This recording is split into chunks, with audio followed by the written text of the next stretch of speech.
Welcome to the Propreneur Podcast, where we help practice owners become better entrepreneurs. I'm your host, Nickole Bradfield. And welcome once again, everybody, to the Propreneur Podcast. Excited to have you here again on another day of learning, and just love to say thank you so much to all of you who have subscribed to the podcast, who have shared it with your friends and colleagues, because our real goal here is to make sure that we spread as many of the best practices possible for you to grow in your business. And today we have another awesome guest I'm excited to talk about. She's actually become a friend over the last couple of weeks and really gotten to know that we share a lot of the similar philosophies inside of our business. Today we're going to be talking to Nickole Bradfield, who is a consultant to the stars, if you will. We'll just call her that. And help her and talk with her about the importance of having a consultant, or to, I guess, even talk a little bit around how making sure your consultant is not your crutch. Welcome to the show, Nickole. Thanks for having me, Dino. And again, I go formal. I keep calling you Nickole, and it's Nick. Let's call her Nick. Everyone calls her Nick, except for me. I call her Nickole. Yeah. So thanks for being here. One of the things that we, and you're calling in from Texas, right? No, I'm in Penny Farms, Florida. Oh, I don't know why I keep thinking you're Texas. Are you a Texas girl? No, probably because our mutual connection with Scott. Oh, probably. Yeah, probably that. I don't know why I'm thinking that all the time. Well, one of the things that I think that really connects all of us in life is our story. And so let's start off, as we always do on this show, and tell us a little bit about your story, how you got into this industry, and how you got to where you are right now. Okay. Well, my story is not very interesting, but I was a young mom. I met my husband working at, as we call it in the country, the McDonald's, right? And it was time for me to be something else than working at McDonald's. And a local dentist in Dr. Garber and Musinski in Toledo, Ohio, where we worked, placed an ad. And this is back before computers, you know, because I'm older. It's back for computers, and I could call and leave a message. And my very young married mom mind was like, you know what, I'm going to be a professional. So I picked up that phone and I left a message, and I said, which this was very gutsy for me at the time, I said, your ad said that you need somebody who is forward-thinking, creative, a go-getter, and I forget what the other thing was, but I called up on the phone and I said, hi, my name is, Nickole Bradfield. And I read your ad, and I am all of those things and more. You would be remiss if you didn't call me back. Wow, how gutsy. I was like, oh my gosh, I'm so nervous. They called me back. I worked there for several years, and then we got transferred to San Diego, California.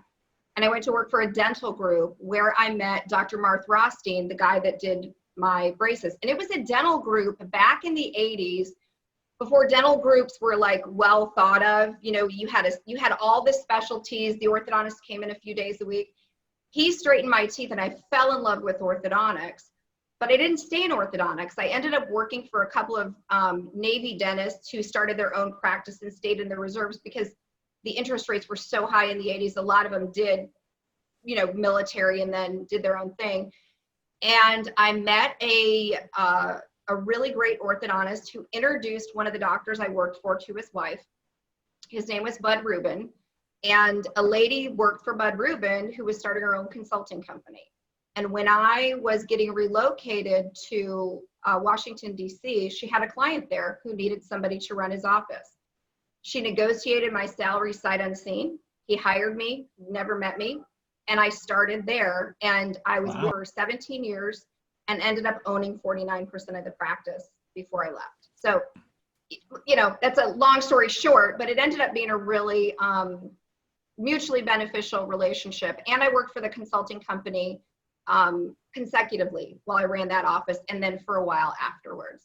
Wow, that's to start from actually being someone working in the office to actually owning part of the company. That doesn't happen very often. You don't hear that story very often. I guess not. And that's what they tell me. But it's kind of like you've said, Dina, we've talked a lot in the last few weeks. You don't know what you don't know, right? Yeah. So I didn't know that wasn't a thing. Right. I thought everybody wanted to be the entrepreneur. I thought everybody wanted to own something. And so right. I did. Wow, that's really, really cool. That's great. And that was, when did you leave that practice? I left that practice in 2008. Okay. Yeah.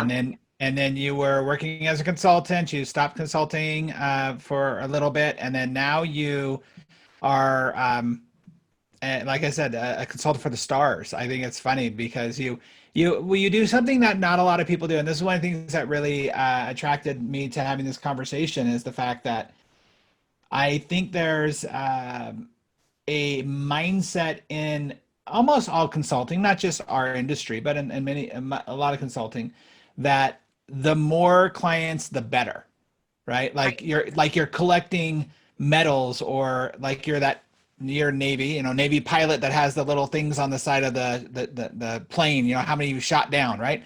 Right. And you don't go that route, and that's a very interesting route for a lot of people, I think. Why did you decide to do that? Because I guess in my heart, it's kind of this conviction of, if you're not going to give it your 100%, and if you can't give it your 100%, right? So you can't be all things to all people all the time. And as Yeah. a wife, right? I'm a wife, and I have a horse ranch, and I do the things that I do here. In order to be good at all of those things, I think you need to do them in balance. I think you need to do them it's like, this about me. I love candy, right? I love my sugar. I'll eat ice cream and M&Ms and all that. But if I did that all the time, I probably wouldn't fit on this screen, right? I would be shaking over the whole screen. So I don't do that. And so in order to be effective and to give the quality that a client deserves, in my opinion, for me, it's what I offer. It's what I can offer, because it's just me. I take what I can handle, and what I can give my best to, right? And so for me, my husband and I joke, I'm the Jerry Maguire of coaching. Fewer clients, more personal attention. That's just kind of the philosophy that I came to the table with. And I really was not looking to get back into the business. It wasn't really a goal of mine, though we laugh because I stayed on every blog. I paid attention to every webinar. I read every, Wow. book. Like, I love the business. I love people. I love the business of orthodontics. I'm really proud of our industry. I think we do a lot of really great things. There's so many charitable people within the orthodontic space. And I'm really proud of the friends that I've made throughout that and what they've contributed to not just orthodontics, but to society as a whole. We have so many go-givers, as you would call it, within our space. So I was never really looking to get back in, but then the time frame of my non-compete ended, and the phone started ringing, and I couldn't say no. They needed help, and I couldn't say no. So I said yes. And I found that the most fulfilling part of doing this is you want them to outgrow you. Yes. Kind of like raising children, sort of, if you've done it well, they're successful adults, right? You can look and go, oh my gosh, they're adulting so well. My son will tease me. He'll send a text and go, did another adulting thing today, Mom, super proud. I mean, he's 33, but if you are, in my opinion, this is just my opinion, this is just my philosophy and how I do it. Everybody else does it differently. And that's not saying I'm right and they're wrong, but the way that I work it is, I appreciate that. Yep, that's so true. if I can teach the client and the team members that I'm working to figure it out on their own, to give them a set of tools to solve their own problems and to come up with a solution that fits them, fits their brand, fits who they are, is authentic, unique, and genuine to who they are, and they don't need me anymore, I did my job and I did it well. Whether they're a client anymore or not, if they can graduate from me and look back on our time and go, man, you know what? I'm glad I did that. And it is still serving me well today. Yeah. Well, the reason why I wanted to have this conversation too, is because of that philosophy of like, look, I want to make sure that I don't become a crutch to everyone. I use the example all the time that if I become your crutch, the moment I leave you, you're going to fall. And if I Right. truly care about what you are doing in this business and world, then I want to set you up to soar on your own, not having to have the why isn't Dino here or let's have Dino do this. And, of course, everyone loves repeat clientele. Everyone loves to know that they're making an impact and a difference. But the ultimate goal is to let that bird out of the nest and fly. And that's the for me, the ultimate goal anyway. So that's why we're simpatico in that situation, in that conversation, Right. right? The Right. other area that I want to talk to, and I know it probably, I've mentioned you'll probably, push a few buttons and frustrate a few people. And again, this is philosophy according to Dino, the gospel of Dino, right? This is it's just me. You can Share buy the into good it or news, not. Dino. Share the good Here's the good news. news is that, you don't, I don't believe that there's a competition. I believe the competition is in the gray matter between your ears, right? Like if you're so focused on what the so-called competition is doing, then you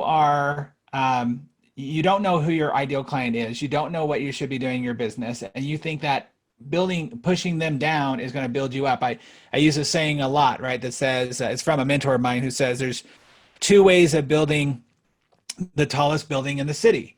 Either you tear down all the other city or all the other buildings, or you build the tallest building in the city. Right. And I think sometimes in business, whether it be as an orthodontist, a dentist, a consultant, it doesn't matter what it is, we go about the way of tearing things down as opposed to building up.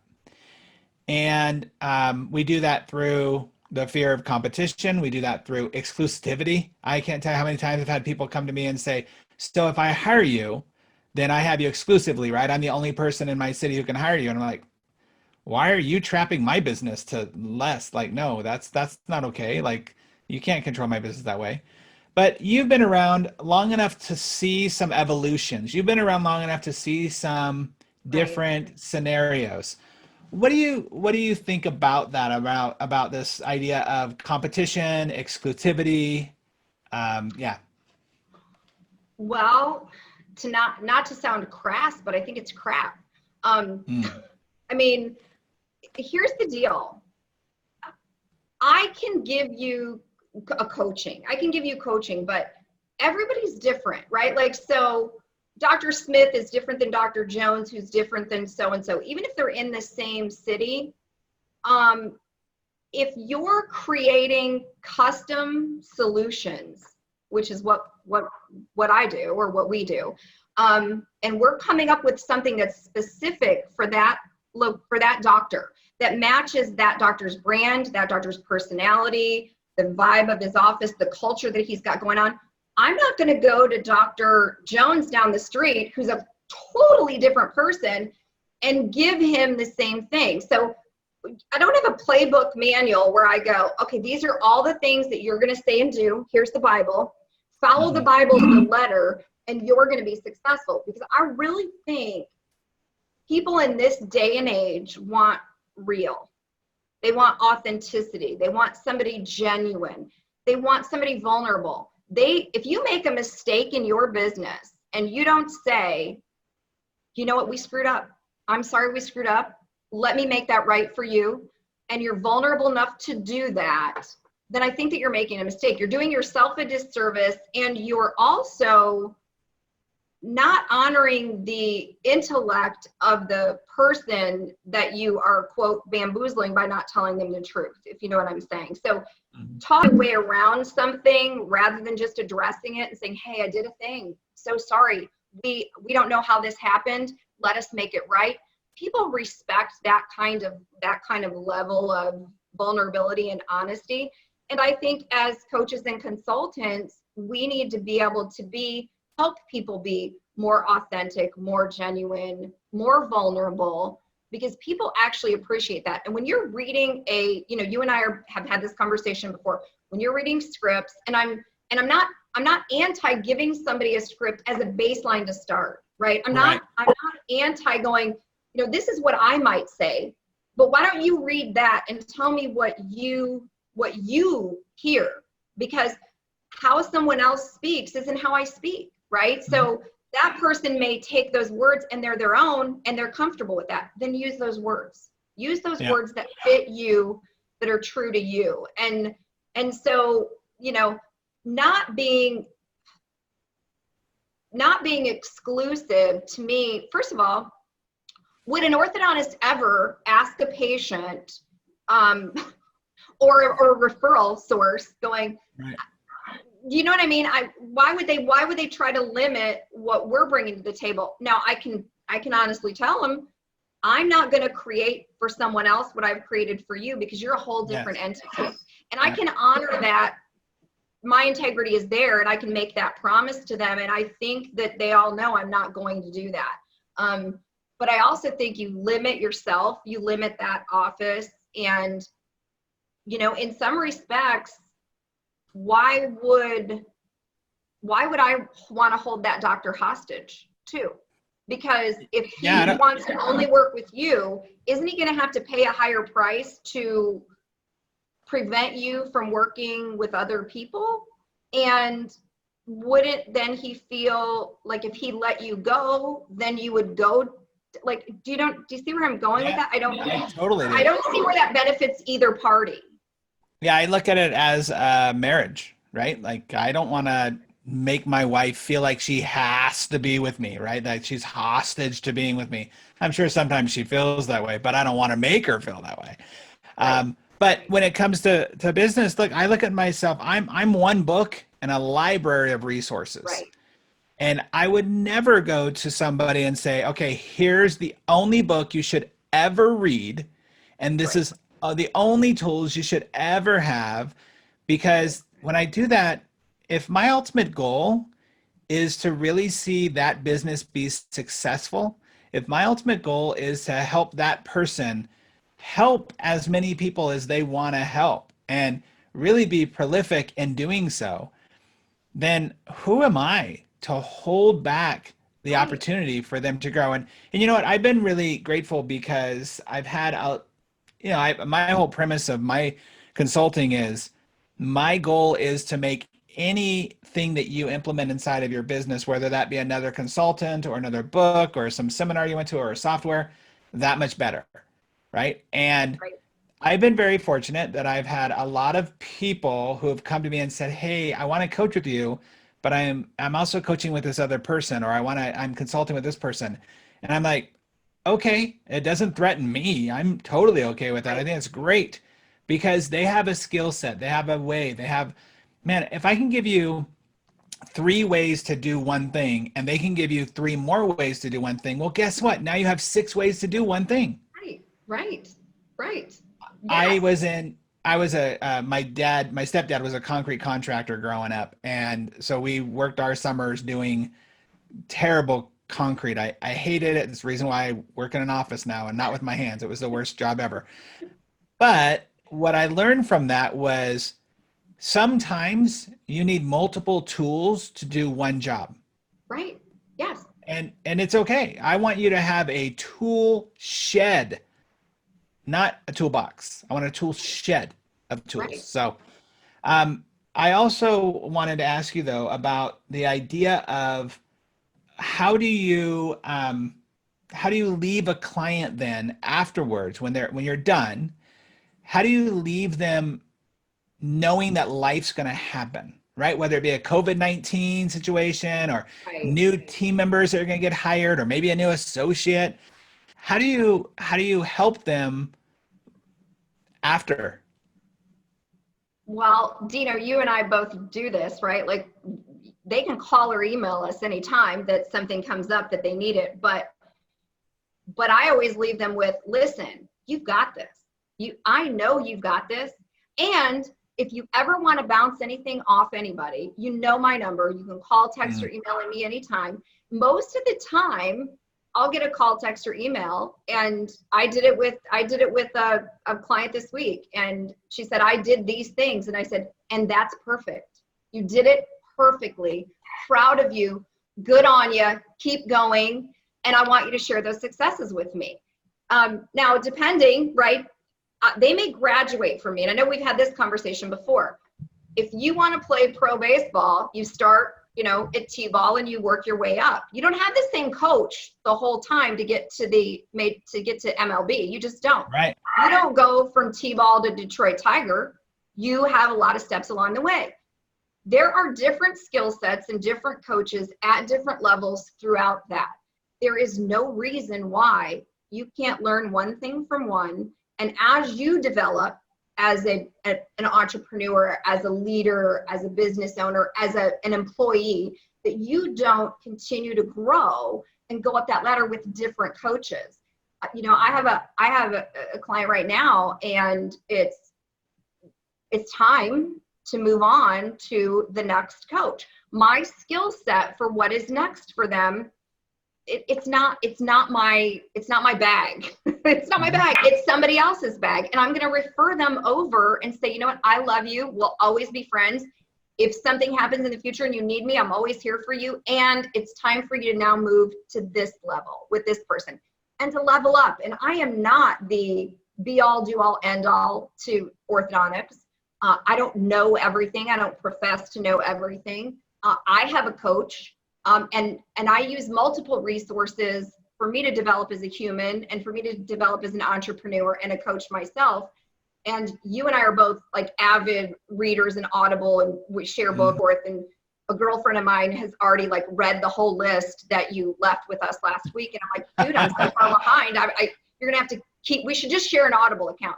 But why if I'm not going to stop improving myself, why would we want any different for our client, right? So they have to graduate from me to be somewhere else. And that's kind of how we leave them with the confidence that everything we taught, they got it. They've got it. And encouraging them with those first few phone calls afterwards going, yes, that's exactly right. That sounds like the perfect solution for you. Encouragement, I guess. So let me shift gears here for a moment, and let's talk a little bit about like, what do you consider your specialties to be, and why do you hone in and focus on those areas? Well, anybody that knows me will tell you that I'm incredibly OCD. I'm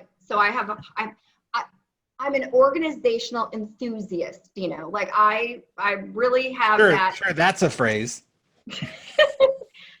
It is now, okay? I want you to use it in a sentence in the following week and let me know how that goes. It's like I'm vertically challenged and follically challenged, but right. As am I. So yeah, I'm an organizational enthusiast, right? So, but my real superpower is being able to evaluate a situation quickly and figure out where the need is, right? Like, so because I've been a sterilization girl and a treatment coordinator and office manager, and I traced thefts and I owned a business, I have an ability to look at all the details of the practice, the numbers, the staff, feel the vibe and go, I see where the problem is. And this is what you need. It may not be me, but it may be somebody else, and give that evaluation, refer them to who I think is the specialist. But for me, it's about that onboarding process and how you're going to train and communicate with them what you want and what you need, right? Because I think even in the consulting business, you bring other consultants on. If you don't teach them what you want them to do and you just throw somebody into the fire without giving them any roadmap, you're not setting them up for success. And so for me, it's the protocols of training, right? And actually teaching some customer service levels, like how would you want to be treated as a customer? So sometimes we get in our own way and we have all these procedures of how we're supposed to do it. And you put these protocols in place and you give a girl the list and she wants to be successful at her job, right? And so she's doing the list and all she's doing is telling Mrs. Smith no at every turn. No, Mrs. Smith, we can't do this. No, Mrs. Smith, we can't do that. No, Mrs. Smith, we can't do this. Mrs. Smith probably just wants to know what you actually can do for her, right? Teaching them to focus not only on onboarding them and telling them what they need, but teaching the team to focus on what we can do, right? Yep. And speaking to the positive side rather than the negative side, and being of service, right? Teaching them to be of service, because we are in a service industry and we really forget. We have to remind ourselves very regularly that the patients coming into the practice literally put food on your family's table and the families that work at your practice every stinking night. And if you don't treat them like those little gold bars that they are, they will go somewhere else where they are treated that way. You need to keep that at the forefront of your mind when you're dealing with people. So for me, it's the training, the service, and the organization of it all, really. But to teach them to communicate first, everything I teach will fail. Just say it. No, that's great. And the thing about that, though, is that you're the coordinator. It sounds like to me, or the conductor, right? Like you have conductor of an orchestra. They're there to keep the rhythm going. They can see who's out of time, who needs some, to change out their wreath on their blow instrument, their wind instrument. Like that, they are that person. That's you. Let me ask you, so I believe the hierarchy of needs in an office go from self to team to patient, right? Or client. One of the areas that I think is probably one of the biggest challenges with so many practices right now is that confident leadership. Yeah. And when you go and you see that, you see, of course, there's other parts that need help. Maybe it's that, the intake call. Maybe it's the clinic needs to be more efficient. Maybe it's the schedule.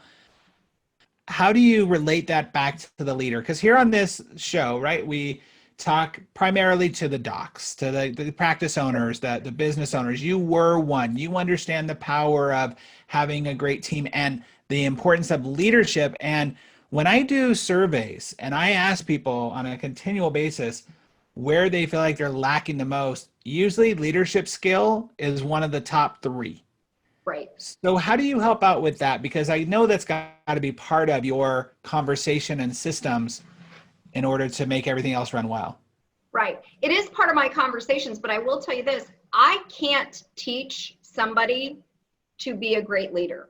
It's not, I only know how it works for me, but I can say, listen, we're missing something in the communication part here.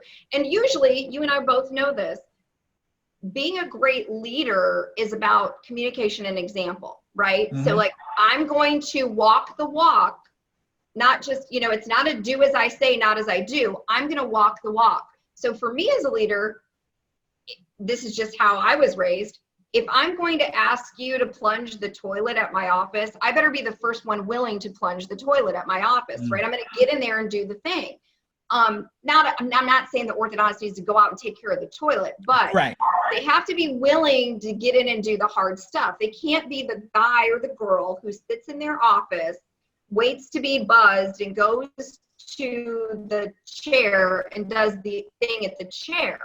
They have to be the one who's in the mix with them, who's visible, who's out there, who's open and willing to hear what they have to say and be vulnerable and be open to hearing that. And then they need somebody like you, Dino, who's going to teach them to communicate that better and teach them to be a better leader. That's your bag. That's not my bag. I can identify, I can look and go, oh, dude, whoa, we need help in the leadership realm.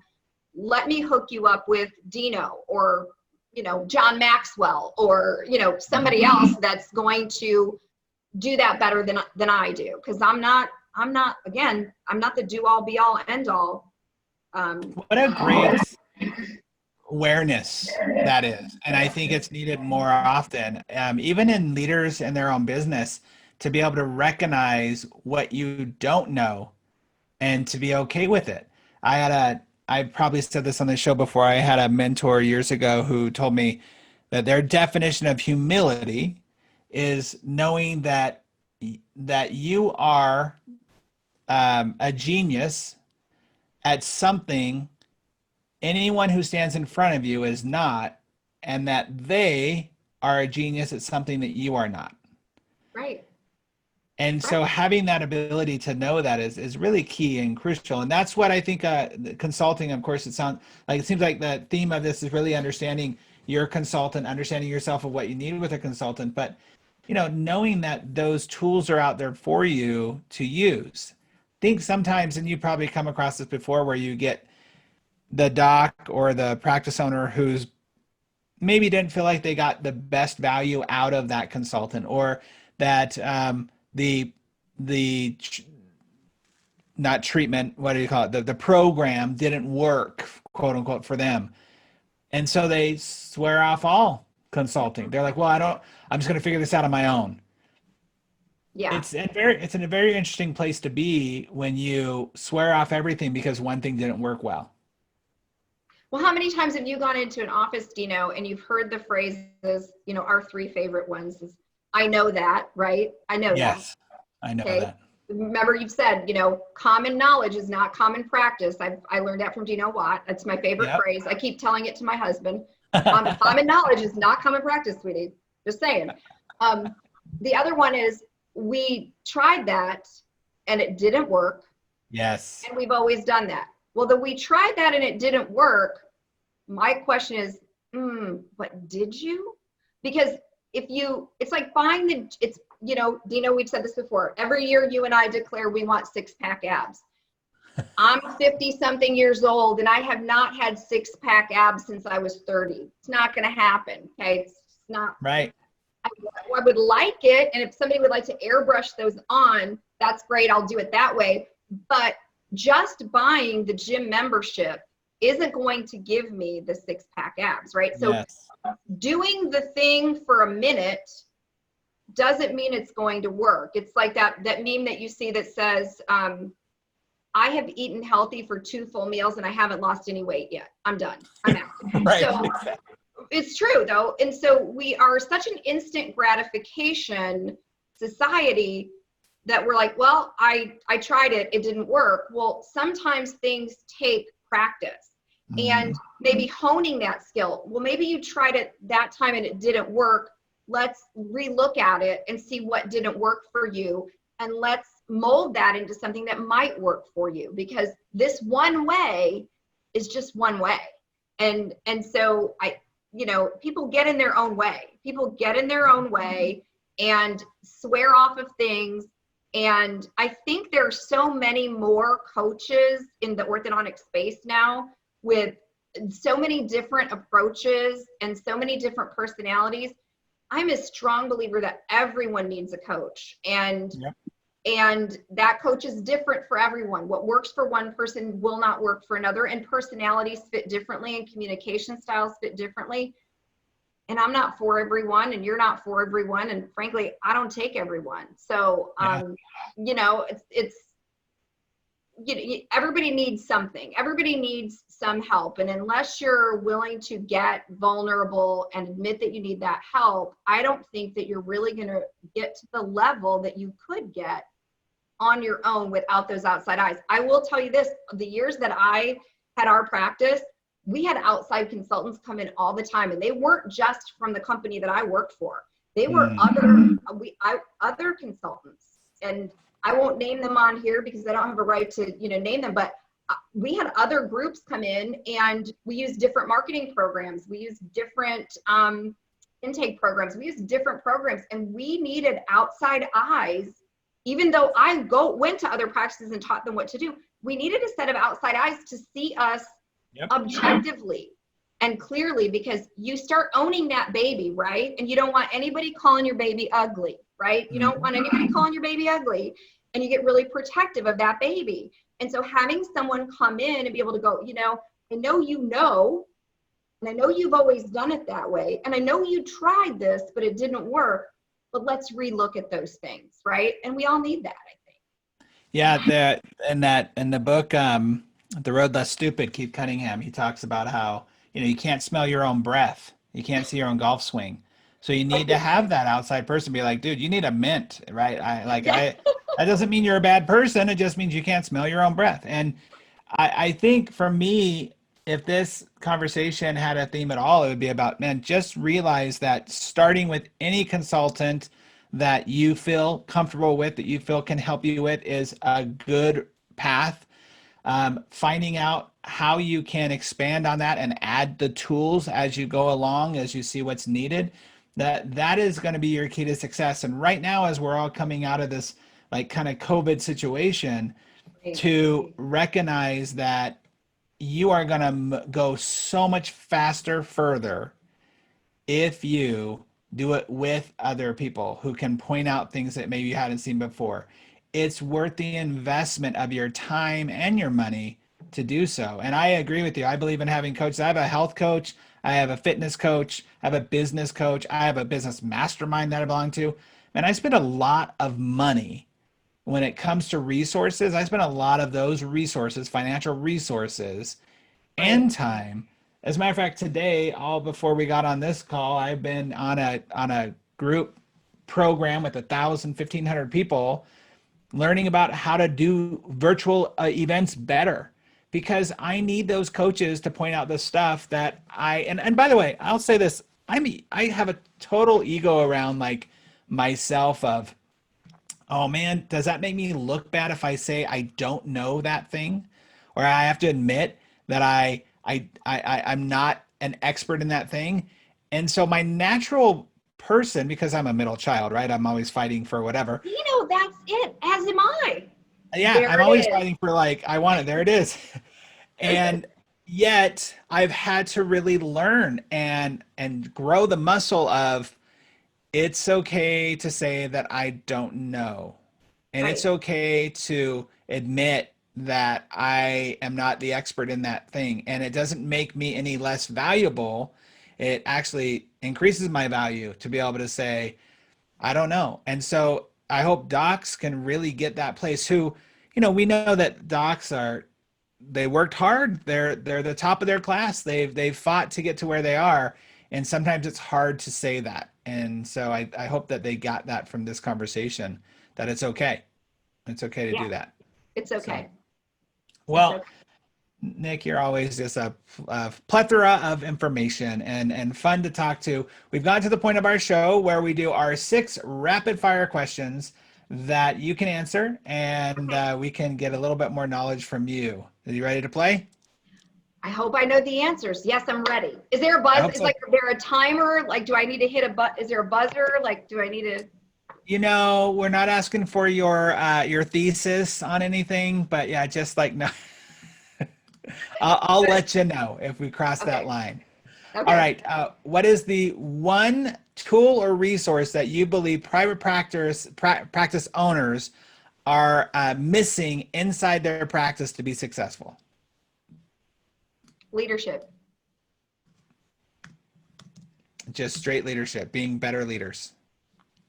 Them being better leaders and the people that they put in positions being better, giving them the tools to be better leaders. Like, Oh, thank rather you than for throwing a clarifying. title at That's you so going, you've true. been here the longest, you're the boss of the clinic, but do you have any leadership skills? Did you hone the leadership skills? Did you teach them to be good leaders? What does that look like? So I would say That's a leadership throughout.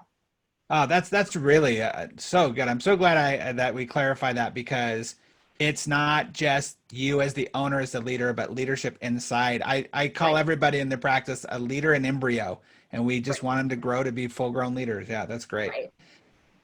Okay, what is a book or a resource that you believe every private practice owner should be reading?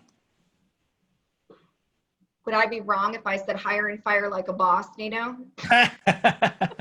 No, but I'll send you the check later. Okay. Well, there's one book that I'm reading that I think is really good for all humans right now, and it's Yeah, Dave Hollis, Get Out of Your Own Way. yeah. Dave Hollis is married to Rachel Hollis, who, Hollis. Yeah, uh, and I've read her books, but his is, I was at their conference in January. His is really good because it comes from a male perspective of lies that you tell yourself as a man, but it applies to men and women, but lies that you tell yourself and the things that helped him get past the lie. Like, anyway, I think that's a oh, great resource for all people to realize that they can be vulnerable. And I think it's a good one for all that's humans. great. Actually, that is on my list of books to read because I just got done, no, not just done, probably about 4 months ago, I read Girl Wash Your Face. And after I got done reading that, I wanted to write the book, Dude, Stand Up Straight. Yeah. Um, and then I know he has his book, so I want to read that too. Well, speaking of books, in my first book, The Practice RX, I focus a lot on team culture and performance as the foundation for business growth. What do you see, though, as you go into offices, you talk to your doctors, as the biggest challenge that private practice owners are facing with their teams and their office culture? The culture that the doctors think they have is usually not the culture that they actually have. That is really a good one. That's so Yeah. true. Yeah. We could do a whole show around that. That's Yeah, so we could do true. that could be a whole other thing. Yeah.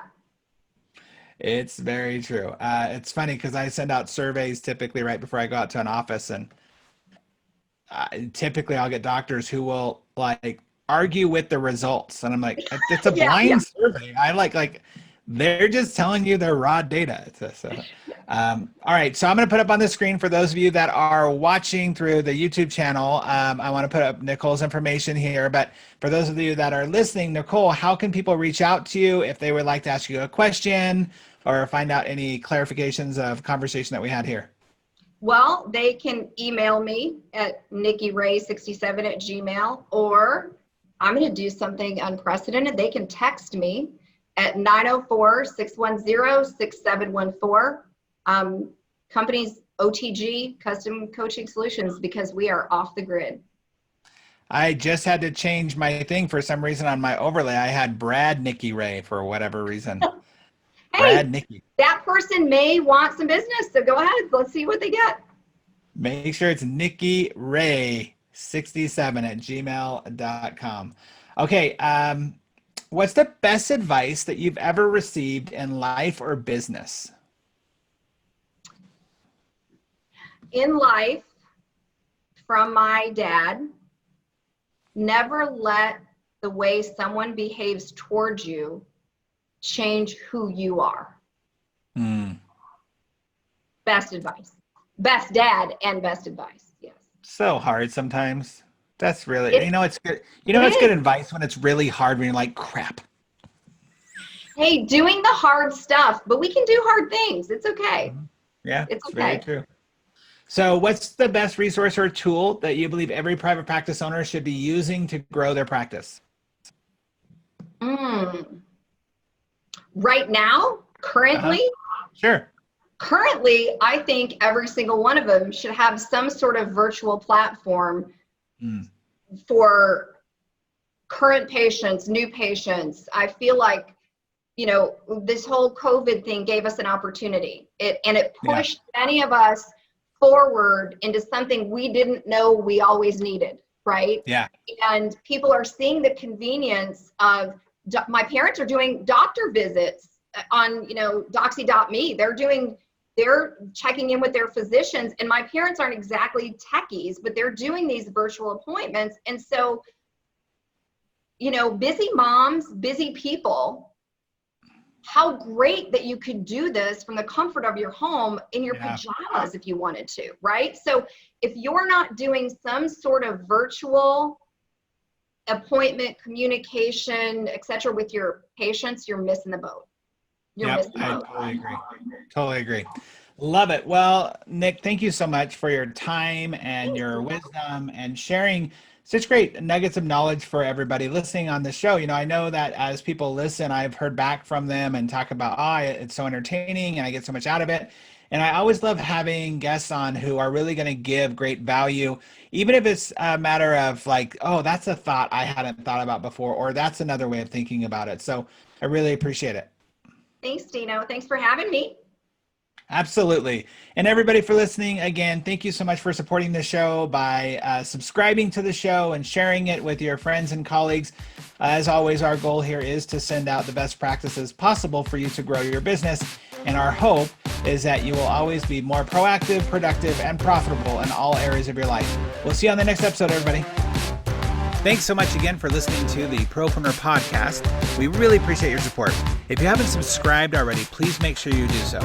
Also, if you feel like you might be a good fit for our podcast as a guest, or know somebody who you think would be, go ahead and email us at dino@dinowatt.com. Again, thanks for support. We'll see you on the next episode.